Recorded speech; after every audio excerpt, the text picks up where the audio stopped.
میں صرف چند معروضات عرض کر کے اجازت چاہوں گا۔ ان میں 3 باتیں ہیں۔ سب سے پہلی گزارش میری ہے کہ جو بڑی اہم بات ہے، حضرت ابراہیم علیہ الصلاۃ والسلام جنہوں نے خانہ کعبہ کو تعمیر کیا۔ خانہ کعبہ اللہ کا سب سے پہلا گھر ہے۔ ان اول بیت وضع للناس للذی ببکۃ مبارکا وہدی للعالمین۔ تعمیر کرنے والے حضرت ابراہیم، حضرت اسماعیل علیہ الصلاۃ والسلام ہیں۔ وَإِذْ يَرْفَعُ إِبْرَاهِيمُ الْقَوَاعِدَ مِنَ الْبَيْتِ وَإِسْمَاعِيلُ، کہ خانہ کعبہ کی عمارت کو بلند کرنے والے، تعمیر کرنے والے حضرت ابراہیم، حضرت اسماعیل علیہ الصلاۃ والسلام ہیں۔ جب خانہ کعبہ تعمیر ہو گیا، اللہ کا پہلا گھر تعمیر ہو گیا، تو ابراہیم علیہ السلام نے اللہ سے 3 دعائیں کی ہیں۔ خانہ کعبہ کو تعمیر کر کے ابراہیم علیہ السلام نے اللہ سے کیا مانگا؟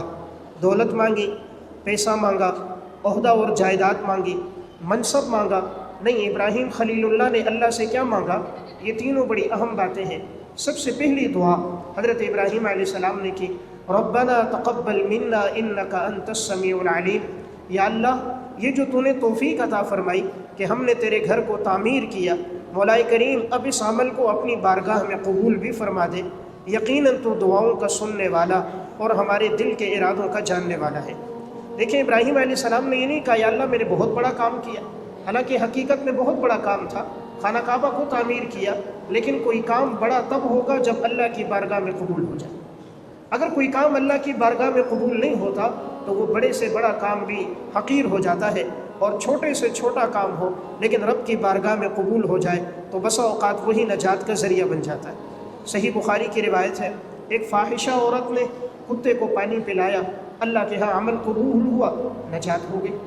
الادب المفرد کی روایت ہے، ایک شخص نے راستے سے ٹہنی ہٹائی، اللہ کے ہاں عمل قبول ہوا، اللہ نے اس پر نجات فرما دی۔ معلوم ہوا اصل چیز ہے عمل کا اللہ کی بارگاہ میں قبول ہونا۔ اس لیے جب بھی اللہ تعالیٰ مجھے اور آپ کو کسی عبادت کی توفیق عطا فرمائے، اس کے بعد ہمیشہ یہ دعا کیا کریں، یا اللہ آپ نے نماز پڑھنے کی، تلاوت کرنے کی، صدقہ خیرات کرنے کی توفیق عطا فرمائی، مولا کریم اب اس عمل کو اپنی بارگاہ میں قبول بھی فرما دے۔ عبادت اللہ تعالیٰ کی توفیق سے ہوتی ہے، توفیق نہ ہو انسان عبادت نہیں کر سکتا۔ ہماری مسجد کے ایک نمازی تھے بابا بخت زمین، گزشتہ سال ان کا انتقال ہوا رمضان میں۔ میں اس بابا جی کو دیکھتا تھا، ہر جمعے اس کا معمول تھا وہ صلاۃ و تسبیح کی نماز پڑھتا، ہر جمعے وہ سورہ کہف تلاوت کرتا، ہر جمعے وہ قرآن شروع کرتا اور اگلے جمعے تک اس کا قرآن مکمل ہو جاتا تھا۔ غیر حافظ تھا لیکن روزانہ 5 سے 6 گھنٹے وہ قرآن کریم کی تلاوت کیا کرتا تھا۔ ہر سال چلہ لگاتا اور ہر سال اعتکاف میں بیٹھتا، اور تمام تراویح کی نماز، تمام نمازیں کھڑے ہو کر ادا کرتا تھا۔ حالانکہ بہت ضعیف تھا اور اتنا شوق تھا عبادت کا کہ میں نے کبھی نہیں دیکھا اس سے تکبیر اولیٰ چھوٹی ہو، اور کبھی اس سے صف اول نہیں چھوٹتی تھی۔ تو بابا بخت زمین کی زندگی ایک قابل رشک زندگی تھی۔ گزشتہ سال رمضان میں یہ بابا جی بیمار ہو گیا، اچانک فالج ہو گیا، ہارٹ اٹیک ہو گیا، مختلف امراض آ گئے، تو ایک روزہ اس سے چھوٹ گیا، دوسرے دن کا روزہ بھی اس سے چھوٹ گیا، چند نمازیں بھی یہ جماعت سے نہ پڑھ سکا۔ اپنے بچوں سے کہا مجھے مفتی صاحب کے پاس لے کے چلو، تو ان کے بچوں نے مجھے فون کیا، میں نے کہا میں خود آتا ہوں، بابا جی کو تکلیف نہ دو، لیکن بابا نے اشارے سے کہا نہیں مجھے لے کے چلو۔ تو بہرحال بیٹوں نے اسے رکشے میں بٹھایا، بابا بخت زمین کو لائے۔ جب وہ بابا جی پہنچا تو میں نے دیکھا جسم مفلوج تھا، فالج کی وجہ سے حرکت نہیں کر سکتا تھا، لیکن بابا کی آنکھوں سے آنسو بہہ رہے تھے۔ میں نے کہا بابا جی کیا ہو گیا؟ کہا مفتی صاحب کل کا روزہ بھی چھوٹ گیا، آج کا روزہ بھی مجھ سے چھوٹ گیا۔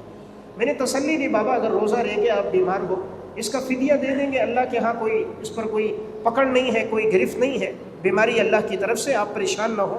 کیا کبھی اس سے پہلے آپ سے روزہ نہیں چھوٹا؟ وہ بابا بخت زمین کہنے لگا مفتی صاحب 12 سال کی عمر میں روزے شروع کیے تھے، اب عمر 82 سال ہے، 70 سال میں الحمدللہ کبھی روزہ نہیں چھوٹا، 70 سال میں کبھی روزہ نہیں چھوٹا۔ کل کا روزہ مجھ سے رہ گیا، آج کا روزہ مجھ سے رہ گیا ہے، تو آنکھوں سے آنسو بہ رہے ہیں کہ یہ عبادت مجھ سے کیوں چھوٹ گئی۔ پھر وہ بابا جی کہنے لگا کل بھی میں نماز جماعت سے نہیں پڑھ سکا، آج بھی نہیں پڑھ سکا۔ تو میں نے کہا بابا کیا اس سے پہلے آپ سے جماعت نہیں چھوٹی؟ وہ بابا بخت زمین کہنے لگا مفتی صاحب 17 سال کی عمر سے الحمدللہ جماعت کے ساتھ نماز پڑھنے کا اہتمام شروع کیا تھا، اب 82 سال عمر ہے، آج تک کبھی جماعت کی نماز نہیں چھوٹی۔ تو میں صحابہ کے دور کی بات نہیں کر رہا، آج کے زمانے کی بات کر رہا ہوں۔ اور آنکھوں سے آنسو کیوں بہہ رہے کہ 2 روزے مجھ سے چھوٹ گئے، 2 دن کی جماعت کی نماز مجھ سے چھوٹ گئی۔ دنیا کا نقصان نقصان نہیں ہے، دین کا نقصان نقصان ہے۔ دنیا کے نقصان کی تلافی ہو جاتی ہے، 1000 2000 10,000 لاکھ روپے کا نقصان ہو جائے، دوبارہ کاروبار میں اللہ برکت دیتا ہے، نقصان کی تلافی ہو گئی۔ لیکن جو نماز جماعت کے ساتھ وقت پہ ادا نہیں کی، بعد میں انسان قضا کر بھی لے، لیکن وہ جو اجر و ثواب تھا انسان اس کو نہیں پا سکتا۔ آج ہم دنیا کے نقصان کو نقصان سمجھتے، دین کے نقصان کو نقصان نہیں سمجھتے۔ آج بچہ اگر گلاس توڑ دے، کپ توڑ دے، پلیٹ توڑ دے، ماں باپ غصہ ہوتے ہیں، بیٹا آپ نے گلاس توڑ دیا، لیکن وہ بیٹا فرض نماز نہیں پڑھ رہا، ماں باپ نہیں پوچھتے۔ بچی فرض نماز نہیں پڑھ رہی، والدہ نہیں پوچھتی۔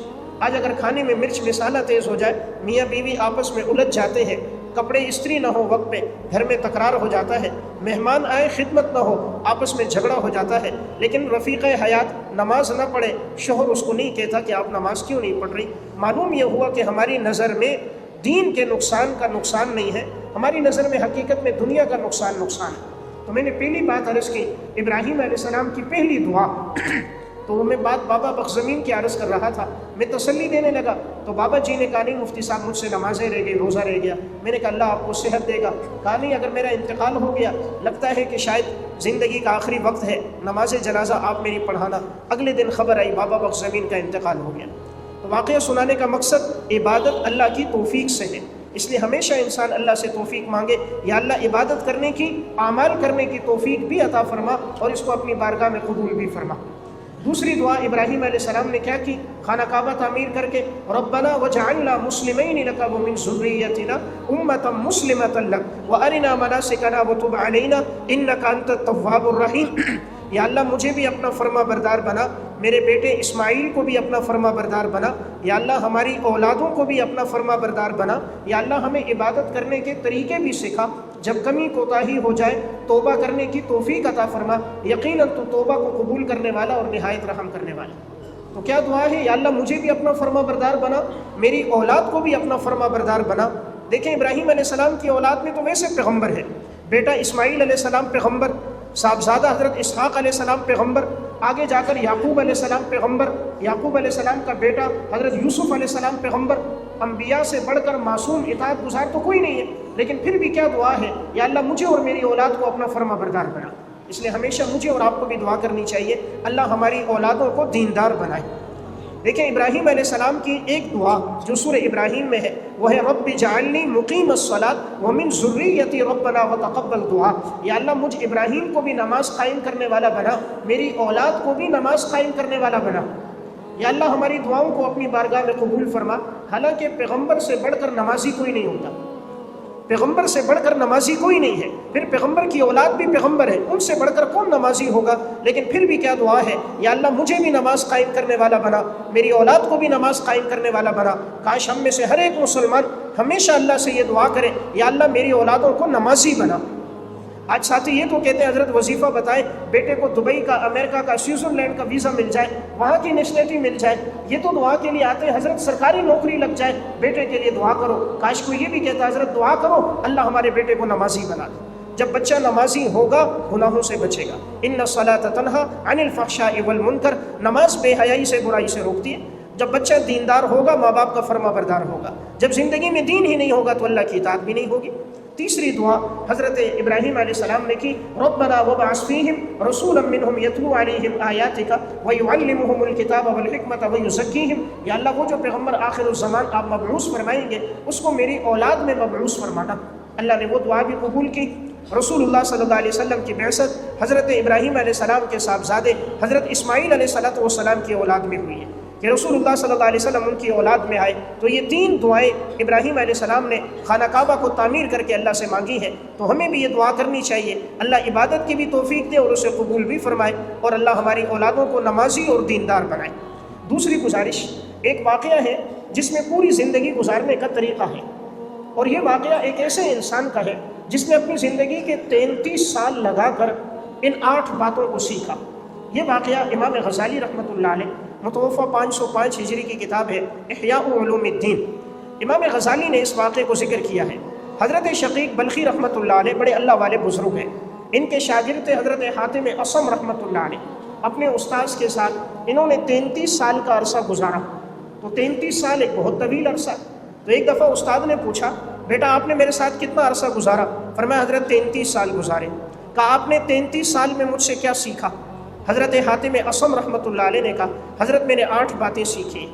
حضرت شقیق بلخی نے کہا انا للہ و انا الیہ راجعون کہ بھئی عجیب آدمی ہو، 33 سال میں صرف 8 باتیں سیکھی. حضرت فرمایا میں جھوٹ نہیں بول سکتا، جو سیکھا ہے وہ میں آپ کو بتا سکتا ہوں. حضرت نے کہا بتاؤ. یہ جو 8 باتیں میں عرض کر رہا ہوں یہ بڑی اہم باتیں ہیں. ہم میں سے ہر ایک انسان یہ 8 باتیں آخر میں حضرت شقیق بلخی کہیں گے تورات کا، زبور کا، انجیل کا، قرآن کا اور پوری شریعت اسلامیہ کا خلاصہ، تمام اسلامی جتنی بھی شریعتیں آئی ان کا خلاصہ یہ 8 باتیں. سب سے پہلی بات حاتم اصم رحمۃ اللہ علیہ نے فرمایا حضرت میں نے دیکھا دنیا میں انسان کو جس چیز سے بھی محبت ہو، جس چیز سے بھی تعلق ہو، جب موت آ جاتی ہے تو وہ تمام چیزیں دنیا میں رہ جاتی ہیں اور کوئی چیز قبر میں ساتھ نہیں جاتی. دنیا میں انسان کا تعلق مال سے ہے، موت آئی مال یہیں رہ گیا. تعلق اولاد سے ہے، بیوی بچوں سے ہے، رشتہ داروں سے ہے، دوستوں سے ہے، عزیز و اقارب سے ہے، لیکن یہ ساری چیزیں موت تک ہیں. جیسے موت آ گئی سب کچھ یہیں رہ جائے گا، قبر میں کوئی چیز ساتھ نہیں جاتی. تو میں نے کہا میں اس چیز سے محبت کروں گا، اس کو اپنی زندگی میں لے کر آؤں گا جو قبر میں میرے ساتھ جائے، اور وہ اعمال ہے. قبر میں ساتھ جانے والی چیز اعمال ہے. تو سب سے پہلی چیز میں نے قرآن و سنت سے، آپ کی صحبت سے سیکھی، وہ اعمال سے محبت ہے. تو میں اپنی زندگی میں اعمال لے کر آیا تاکہ یہ قبر میں میرے ساتھ جائے، باقی ساری چیزیں یہی رہ جائیں. نمبر 2، دوسری بات انہوں نے فرمائی، وہ کہتے ہیں کہ میں نے دیکھا دنیا میں ہر انسان چاہتا ہے میں معزز بن جاؤں. کوئی سمجھتا ہے عزت دولت سے ملے گی، کوئی سمجھتا ہے عزت عہدے سے، منصب سے، جائیداد سے ملے گی، کوئی سمجھتا ہے عزت فلاں جگہ میرا گھر ہو، فلاں جگہ میری رہائش ہو، اس سے عزت ملے گی.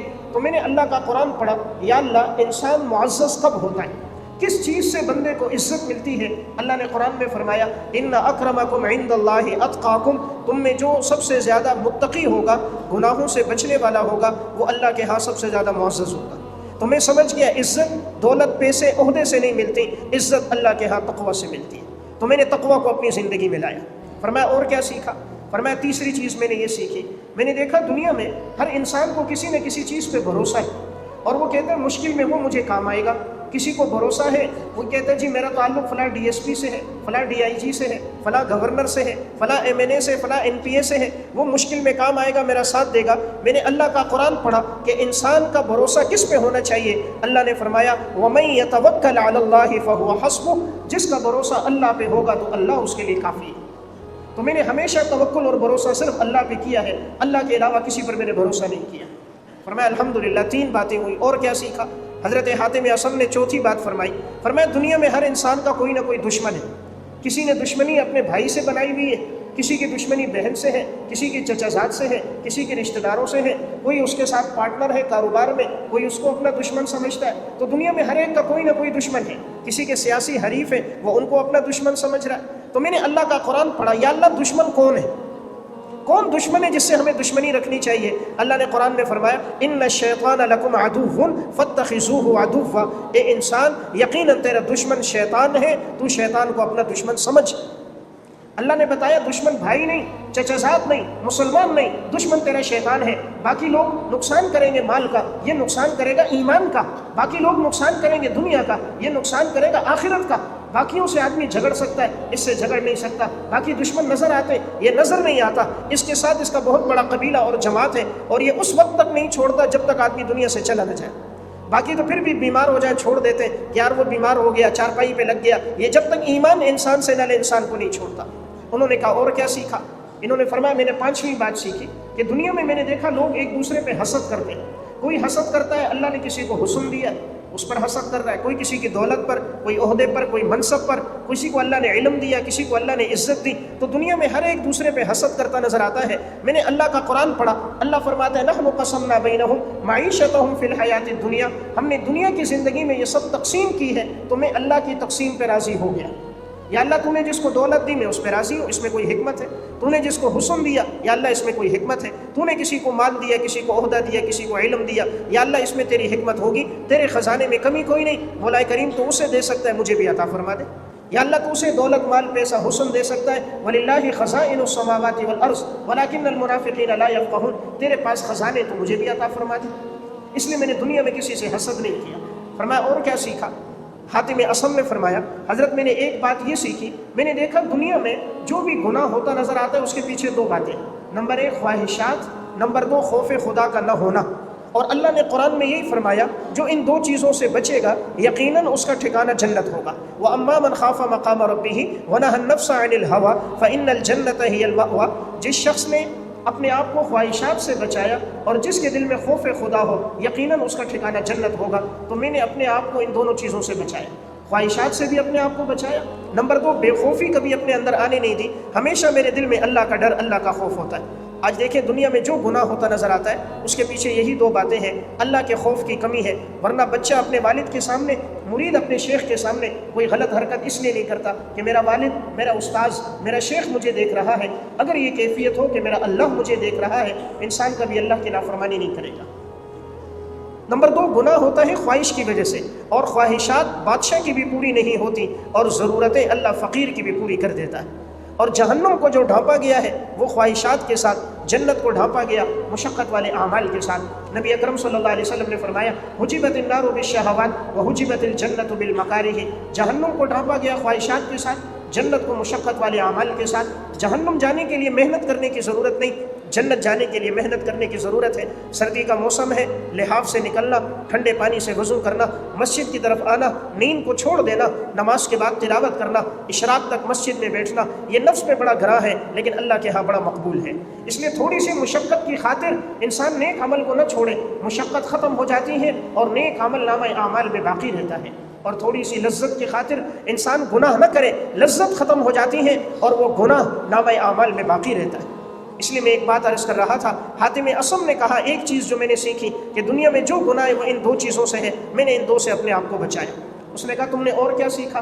حاتم اسم نے فرمایا میں نے اللہ کا قرآن پڑھا، اللہ نے ایک ذمہ داری ہماری رکھی ہے، ایک اللہ نے اپنے ذمے لیا ہے، اللہ نے ہمارے ذمے رکھا وما خلقت الجن والانس الا لیعبدون، اے انسان اور اے جنات ہم نے تمہیں اپنی عبادت کے لیے پیدا کیا، تو ہماری ذمہ داری عبادت ہے۔ اللہ نے اپنے ذمے کیا لیا؟ وما من دابۃ فی الارض الا علی اللہ رزقها ویعلم مستقرها ومستودعها، نہیں زمین پہ کوئی چوپایا مگر اس کے رزق کی ذمہ داری تیرے رب نے لی۔ اللہ اس کا عارضی ٹھکانہ بھی جانتا ہے، مستقل ٹھکانہ بھی جانتا ہے۔ تو اللہ نے جو میرے ذمے رکھا عبادت، میں اس میں لگ گیا، اللہ نے جو اپنے ذمے رکھا ہے رزق، اللہ نے عزت کے ساتھ میرے قدموں میں لایا۔ آج جو کام اللہ کے ذمے اس کے لیے ہم محنت کر رہے ہیں، 16 گھنٹے روزانہ 2-2.5 گھنٹے اوور ٹائم لگا رہے ہیں، جو رزق اللہ نے اپنے ذمے رکھا انسان اس کے لیے 16 گھنٹے کی محنت کر رہا ہے، اور جو کام اللہ نے ہمارے ذمے رکھا ہمارے پاس 24 گھنٹوں میں 2 گھنٹے بھی اس کے لیے نہیں۔ رزق اللہ نے اپنے ساتھ تعلق سے جوڑا ہے، وَفِي السَّمَاءِ رِزْقُكُمْ وَمَا تُوعَدُونَ فَوَرَبِّ السَّمَاءِ وَالْأَرْضِ إِنَّهُ لَحَقٌّ مِثْلَ مَا أَنَّكُمْ تَنطِقُونَ، رزق آسمان والے کے ساتھ تعلق سے ہے، جتنا آسمان والے سے تعلق ہوگا اللہ اتنا رزق کو عزت کے ساتھ قدموں میں لائے گا۔ اس کو مثال سے سمجھے، ایک آدمی مرغی کو، چوزوں کو دانہ ڈالتا تھا ایک پلیٹ میں، ناراض ہو گیا، اس نے دانوں کو بکھیر دیا، ایک مشرق میں، ایک مغرب میں، ایک شمال میں، ایک جنوب میں، ایک چوزہ ادھر چگ رہا ہے، ایک ادھر چگ رہا ہے، ایک ادھر چگ رہا ہے، اللہ ناراض ہو گیا، رزق منتشر ہو گیا، ایک بیٹا دبئی میں، ایک سعودیہ میں، ایک امریکہ میں، خود ادھر کراچی میں، ایک بیٹا پشاور میں، عرصہ دراز گزر جاتا ہے، ایک دسترخوان پہ بیٹھ کر کھانے کا موقع بھی نہیں ملتا۔ پھر یہ باپ کو دیکھنے کب آتا ہے؟ جب باپ کا انتقال ہو گیا، وہ کفن میں لپٹا ہوا ہے، اب یہ چہرہ دیکھنے کے لیے آ رہا ہے۔ تو میں عرض کر رہا ہوں انسان جب اللہ سے دور ہوتا ہے، وہ دنیا میں لگ جاتا ہے، اللہ تعالیٰ اس سے اپنی محبت، قدر و منزلت ختم کر دیتا ہے۔ اور کیا سیکھا؟ یہ فرماتے ہیں میں نے اور یہ سیکھا، میں غور کرتا رہا، قرآن کریم کو پڑھتا رہا، حضرت کی صحبت میں رہا کہ قرآن اور دین ہمیں کیا بات سکھا رہا ہے۔ تو میں نے دیکھا قرآن ہمیں ایک چیز سکھاتا ہے کہ ایک چیز ہے قرآن کہ یہ انسان کو عزت دیتی ہے، اور قرآن قبر میں بھی ساتھ ہے، حشر کے میدان میں بھی ساتھ ہے، اور اسی کے ساتھ درجات بلند ہوں گے۔ یقال لصاحب القرآن اقرأ ورتق ورتل كما كنت ترتل في الدنيا فإن منزلك عند آخر آية تقرأها، انسان قرآن پڑھتا جائے گا، حکم ہوگا جنت کے درجات پہ چڑھتا جا، جہاں تیری آخری آیت وہی جنت میں تیرا مقام ہے۔ یہ کچھ میں نے سیکھا ہے۔ حضرت شقیق نے اس وقت فرمایا تھا یہ جو تم نے سیکھا 33 سال میں، یہی تورات، زبور، انجیل، قرآن کا خلاصہ ہے کہ اگر کوئی اس پر عمل کرے تو اس کی نجات ہو جائے گی۔ تو یہ دوسری میری گزارش یہ واقعہ تھا۔ تیسری اور آخری بات عرض کر کے بات ختم کر رہا ہوں، میری اور آپ کی ذمہ داری ہے، یہ ایک بابرکت رات ہے، باسعادت رات ہے کہ یہ دین ہم نے اپنی زندگیوں میں لانا ہے اور آنے والی نسلوں تک اس دین کو پہنچانا ہے۔ آج ہماری نئی نسل نو ملحد ہو رہی ہے. کتنے ایسے ہیں جو اللہ کی ذات کا انکار کر رہے ہیں, کتنے ایسے جو منکر حدیث ہو جاتے ہیں, کتنے ایسے جو رافضی قادیانی بن جاتے ہیں, کتنے ایسے جو حضور کی سیرت پہ اعتراض کرنے والے بن جاتے ہیں. ہماری کوشش ہو ہم اپنی اولاد کی آخرت کی فکر کریں, ان کے عقیدے کی فکر کریں, اپنی نسل نو کی نوجوان نسل کی فکر کریں, تاکہ ہماری نسل نو دین سے آگاہ ہو جائے, دین کا درد ہماری زندگیوں میں آ جائے. دیکھیں سب سے زیادہ قربانیاں جناب رسول اللہ صلی اللہ علیہ وسلم نے دی. لقد اوذیت فی اللہ ما یؤذی احد واخفت فی اللہ ما یخاف احد. جتنا مجھے اذیتیں دی گئی کسی کو نہیں دی گئی, جتنا مجھے ڈرایا دھمکایا گیا کسی کو نہیں گیا. امام الانبیاء پر کتنی آزمائشیں آئیں. رسول اللہ صلی اللہ علیہ وسلم سجدہ کر رہے ہیں, نماز میں ہے, بیت اللہ کے اندر ہے. عقبہ بن ابی معیط بدبخت اونٹ کی گندی اوجڑی لا کر آپ صلی اللہ علیہ وسلم کی کمر پہ رکھ دی کہ حضور سجدے سے سر نہ اٹھا سکے. رسول اللہ صلی اللہ علیہ وسلم نماز پڑھ رہے, اس بدبخت نے چادر لے لی, عقبہ بن ابی معیط نے آپ کے گلے میں ڈال لی اور آپ کو گھسیٹنے لگ گیا. حضور پر کتنی آزمائشیں آئیں. ام المومنین حضرت عائشہ فرماتی ہیں 2 مہینے آپ کے گھر میں چولہا نہیں جلا اور گھر میں کھجور اور پانی کے علاوہ کچھ نہیں ہوتا تھا.